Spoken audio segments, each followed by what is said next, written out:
সুপ্রিয় দর্শক মন্ডলী, আসসালামু আলাইকুম।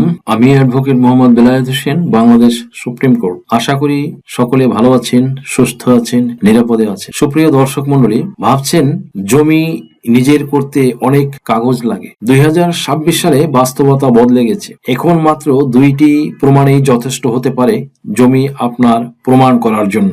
এই ভিডিওতে জানবেন সেই দুইটি প্রমাণ কি, কাদের ক্ষেত্রে এটা প্রযোজ্য, মামলা জিততে কিভাবে এগুলো কাজে লাগে। 2026 সালে জমির মালিকানা কি সত্যিই মাত্র দুইটি প্রমাণেই নিশ্চিত হতে পারে? এই ভিডিওতে আমরা আলোচনা করেছি জমি সংক্রান্ত প্রচলিত ধারণা, আইনি কাগজপত্রের গুরুত্ব এবং বাস্তব অভিজ্ঞতার আলোকে কোন প্রমাণগুলো সবচেয়ে শক্তিশালী বলে ধরা হয়। আইনের ভাষা সবসময় কঠিন নয়, সহজভাবে বুঝে নিলে জমি নিয়ে প্রতারণা থেকে বাঁচা সম্ভব। গ্রাম থেকে শহর, উত্তরাধিকার থেকে ক্রয়, সব ক্ষেত্রেই এই আলোচনা আপনার চোখ খুলে দিতে পারে। সুপ্রিয় দর্শক মন্ডলী, জমি শুধু মাটি নয়, প্রজন্মের পর প্রজন্মের স্বপ্ন। 2026 সালের প্রেক্ষাপটে অনেকেই বলছেন মাত্র দুইটি প্রমাণ থাকলেই জমি আপনার। কিন্তু সত্যটা ঠিক কতটা? জমি কেনার আগে, বিক্রির আগে কিংবা উত্তরাধিকার বুঝে নেওয়ার আগে এই ভিডিওটি আপনার জন্যই। এই ভিডিও আপনার জমি রক্ষা করতে পারে। দেখুন, শেয়ার করুন, সচেতন হন। জ্ঞানী শক্তি আর সচেতনতাই নিরাপত্তা। আর সময় নষ্ট না করে শুরু করা যাক। Let's get started.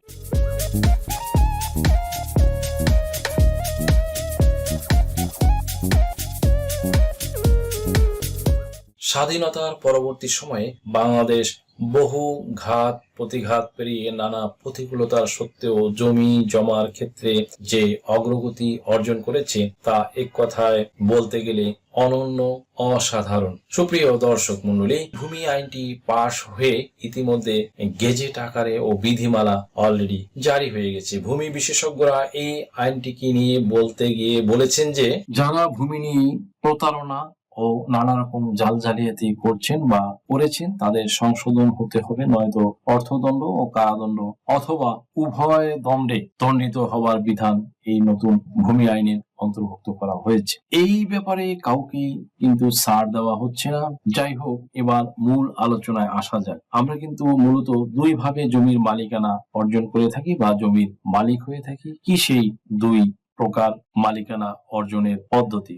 এক নম্বরে ওয়ারিশ সূত্রে বা খতিয়ান মূলে মালিকানা অর্জন, এবং দুই নম্বর হলো ক্রয় সূত্রে জমির মালিকানা অর্জন করে থাকি। খ, ওয়ারিশ সূত্রে বা খতিয়ান মূলে মালিকানা অর্জন কিভাবে করে থাকি? এই ক্ষেত্রে কিন্তু সিএস বা ক্যাডাস্ট্রাল সার্ভে, এসএ বা স্টেট একুইজিশন, আরএস বা রিভিশনাল সার্ভে, বিআরএস বা বাংলাদেশ রিভিশনাল সার্ভে, সিটি জরিপ মূলে আপনার দাদার দাদা, দাদা, বাবা এবং পরবর্তীতে আপনারা মালিকানা অর্জন করে আপনারা বংশ পরস্পরায় উত্তরাধিকার মূলে মালিকানা অর্জন করে ভূ দখল করে আসছেন, কিংবা অন্য কেউ জোর জবরদস্তি আপনাদের জমি দখল করে খাচ্ছেন। মনে করুন এমত অবস্থায় আপনার জমি অন্যের দখলে গেছে, তাহলেও এটা কোনো ব্যাপার না, ডাজন্ট ম্যাটার। কেননা নতুন ভূমি আইনে মূল প্রতিপাদ্য বিষয় হচ্ছে যে দলিল যার জমি হবে তার। আরেকটি বিষয় হলো খ, ক্রয় সূত্রে জমির মালিকানা অর্জন করে থাকি,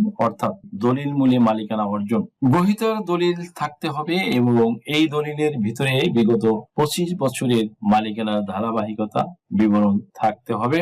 চেইন অফ টাইটেল থাকতে হবে। দেখতে হবে যার কাছ থেকে জমি কিনেছেন সেখানে CS, SA, RS, BRS, city জরিপ পর্যন্ত ধারাবাহিক মালিকানার বিবরণ, that means chain of title যেটা আমি বললাম, এবং যার কাছ থেকে জমি কিনেছেন তার কাছে সকল রেকর্ড বিদ্যমান আছে কিনা। মনে রাখবেন, দলিল হচ্ছে মালিকানা প্রমাণের প্রথম এবং সর্বশ্রেষ্ঠ রেকর্ড এবং ডকুমেন্টস বা প্রামাণিক দলিল, যার উপরে আর কোনো ডকুমেন্টস নাই। কারণ এটা কিন্তু আইন মন্ত্রণালয়ের অধীনে সাব রেজিস্ট্রার অফিসে কর্তব্যরত সাব রেজিস্ট্রার মহোদয় কর্তৃক সম্পাদিত ও নিবন্ধিত হয়ে থাকে, যার সত্যতা অনেক ব্যাপক এবং বিস্তৃত। সুপ্রিয় দর্শক মন্ডলী, অ্যানাদার থিং, ওয়ারিশ সম্পত্তির ক্ষেত্রে যে খতিয়ান সমূহ অর্থাৎ CS, SA, RS, BRS, city জরিপ পর্যন্ত এগুলো কিন্তু বাংলাদেশ সরকার কর্তৃক সার্ভে করে এসি ল্যান্ড অফিস কর্তৃক সৃজিত হয়ে থাকে। অতঃপর আপনাকে মালিকানা দিয়েছে। 1940 সালে যখন সিএস খতিয়ান সৃজিত হয় তখন কিন্তু ব্রিটিশ সরকার জমির সম্পূর্ণ মালিকানা আপনাদের দেননি। তখন দখল সত্ত্বে মালিকানা ছিল, পরবর্তীতে পাকিস্তান সরকার এসে সম্পূর্ণ মালিকানা অর্পণ করেছেন।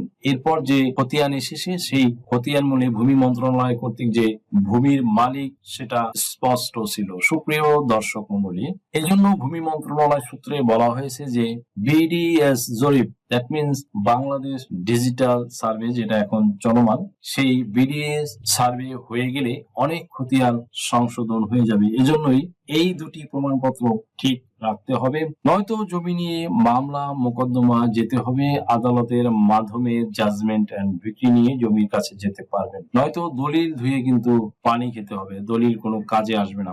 আদালত পাড়ায় ঘুরতেই থাকবেন, ঘুরতে ঘুরতে জুতোর তলি ক্ষয় হয়ে যাবে, তবুও জমির ধারে কাছেও যেতে পারবেন না। সুপ্রিয় দর্শক মন্ডলী, 1 নম্বরে যেমন সেফর লাইন, যাদের এই ডকুমেন্টস দুটির মধ্যে কোনো করণিক ভুল থাকে বা অন্য কোনো বড় ধরনের ভুল থাকে, তবে এখনই এগুলো আপনারা ঠিক করে নিন।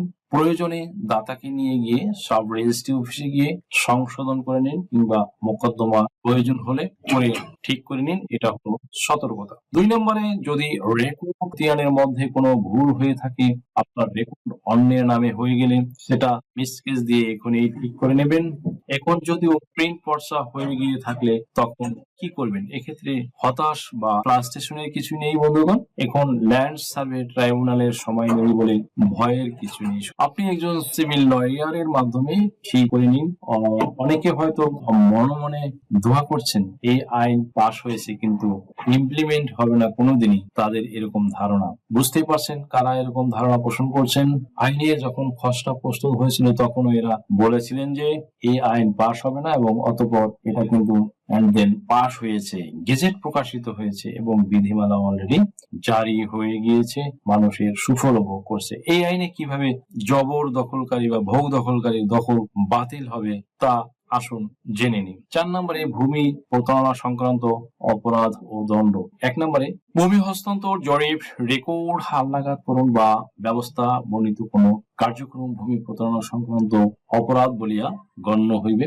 সে ফর লাইক। ক নম্বরে, অন্যের মালিকানাধীন ভূমি স্বীয় মালিকানাধীন ভূমি হিসেবে প্রচার করা।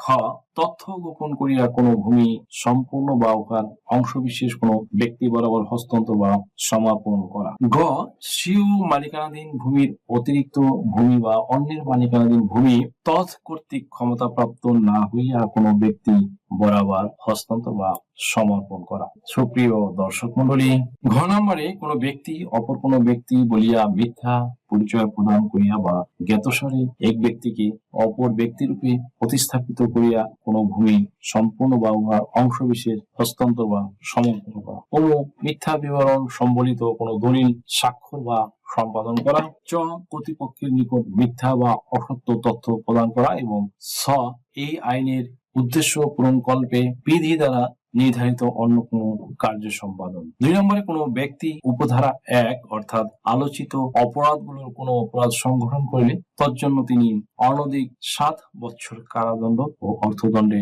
দণ্ডনীয় হইবেন।